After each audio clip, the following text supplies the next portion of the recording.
March 2026. The domestic flour making machine and servo voltage stabilizer that we had installed in the very remote village of Rumdi worked wonderfully. The villagers were extremely pleased with its performance, as well as the taste and quality of the flour it produced. Because of this positive experience, we started receiving many more requests from nearby villagers. They were so impressed that all of them expressed their willingness to contribute half of the total cost for both the flour making machine and the servo voltage stabilizer. We felt truly happy to see that people appreciated the quality and had started consuming a wider variety of food instead of relying mostly on rice. We strongly believe this will have a positive impact on their health and nutrition. Encouraged by their response, we decided to install 5 more machines along with servo voltage stabilizers in Kyuri and Rumdi village. We loaded all the equipment, machines, stabilizers, electrical wires, switchboards, and MCBs into a jeep and began the journey. Along the way, these small roadside repair shops proved to be incredibly helpful whenever the motorcycle needed repairs or adjustments. After reaching Kwadi Bazaar, we stored the machines in a nearby house. Soon after, the villagers arrived and carried all the machines on their backs to their respective locations. Kyuri village, Himali Rural Municipality. This was the first of the 5 locations where we installed a flour making machine along with a 3 kVA servo voltage stabilizer. The villagers carried the machine all the way up to their village from the nearest road by themselves. We also noticed a school where we had provided support nearly 2 years ago. This village feels very secluded, peaceful, and ancient in its atmosphere. The villagers themselves are very unique, innocent, and kind-hearted people. This was the house where we decided to install the machine. We carried all the wires and electrical equipment in our backpacks during the journey. While we were completing the electrical connections, the villagers became so excited that they quickly dried wheat and finger millet to test the machine. Everyone was eagerly waiting to see it run. Sadly, many villagers still consume tobacco in this way. Finally, after completing all the connections, we started the machine and it worked beautifully. Everyone became very happy. Then we moved towards Rumdi village, which is divided into 2 sections, Tallo Rumdi and Mathillo Rumdi. On one side of the mountain, the villagers have their agricultural fields, while the other side drops completely downhill into deep valleys. We rode the motorcycle until the point where the road ended, and from there we began walking uphill. By the time we reached halfway, it had already become late and night had fallen. So we decided to stay overnight in a house and continue the installation the following morning. While trekking uphill in the dark, we noticed a fascinating insect whose eyes were glowing brightly. We think it may have been the larva of a firefly. It was such an exciting moment to come across something like that, especially during long and uphill treks. The next morning, we continued our journey to install the machine. This was the house where we installed the second machine. The villagers themselves decided which room would be best for the installation, and together we cleared the ground floor room to prepare this space.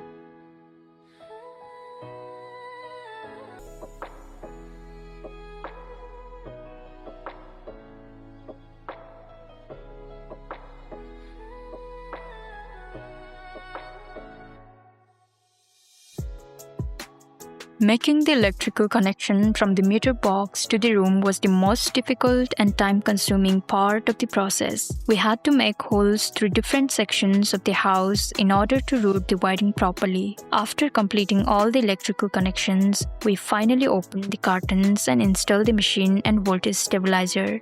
One of the machine switches had become slightly jammed, possibly due to transportation during the long journey. We applied some oil and it started functioning properly again. It is not a major issue, but we will still send a replacement on-off switch in the future. Then the villagers eagerly gave the machine a try. Everyone was extremely excited. Thankfully, the machine worked beautifully and produced exactly the quality of flour the villagers were hoping for.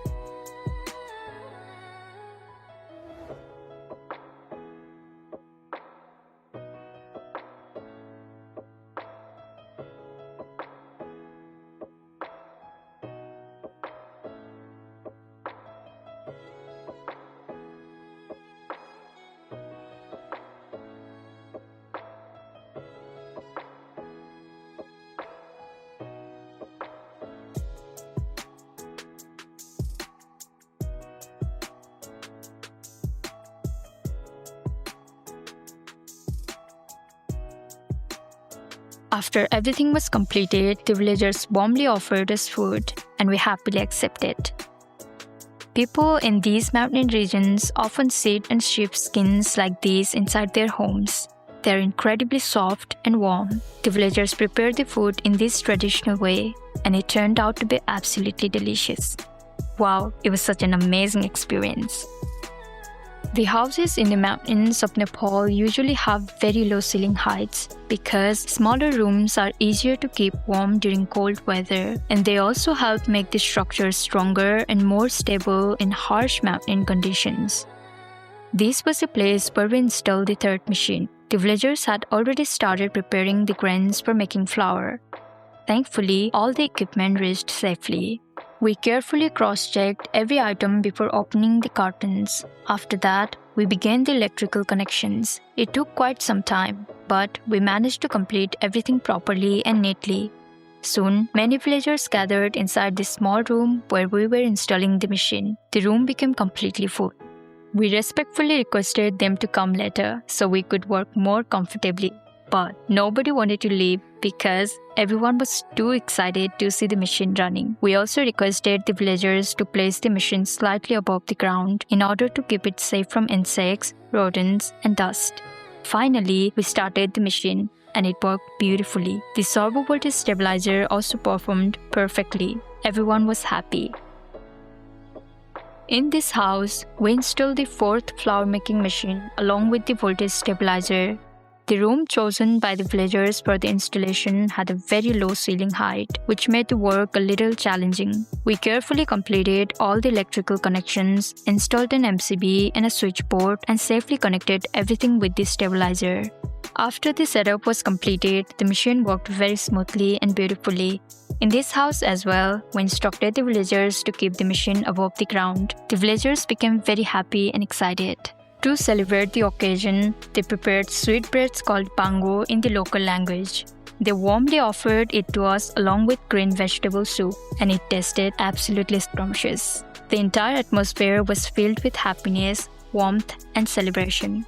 Here, we installed the fifth and final flour making machine along with the voltage stabilizer. The villagers safely carried the machine and all its parts uphill through the mountain trails. We completed all the electrical connections carefully, and the place prepared by the villagers for the installation was clean, organized, and very appropriate for the machine. Soon, many villagers gathered to watch the machine working for the first time. Everyone became extremely happy and excited. To celebrate the moment, the villagers playfully put a little flour on each other's faces, filling the room with laughter and joy. We patiently explained all the machine functions, along with the important do's and don'ts, again and again so that everyone could understand everything properly. With this, we successfully completed the distribution and installation of 5 flour making machines and 5 voltage stabilizers in these remote mountain villages. We truly hope these machines will help the villagers prepare more nutritious and diverse foods for their families and improve their daily lives in the years ahead. Then we started returning. As the seasons change, many villagers still set fires across the mountains, which sadly destroys the surrounding ecology and forest. After repeatedly discussing this issue with them, many people have reduced this harmful practice to some extent, although it has not completely stopped yet. We witnessed a lot of destruction caused by these fires, and it made us feel deeply sad. We think it will take some more time for people to fully understand their responsibilities towards nature. Still, we remain hopeful that awareness will continue to grow, and the future generations will inherit mountains that are greener, healthier, and full of life. Namaste.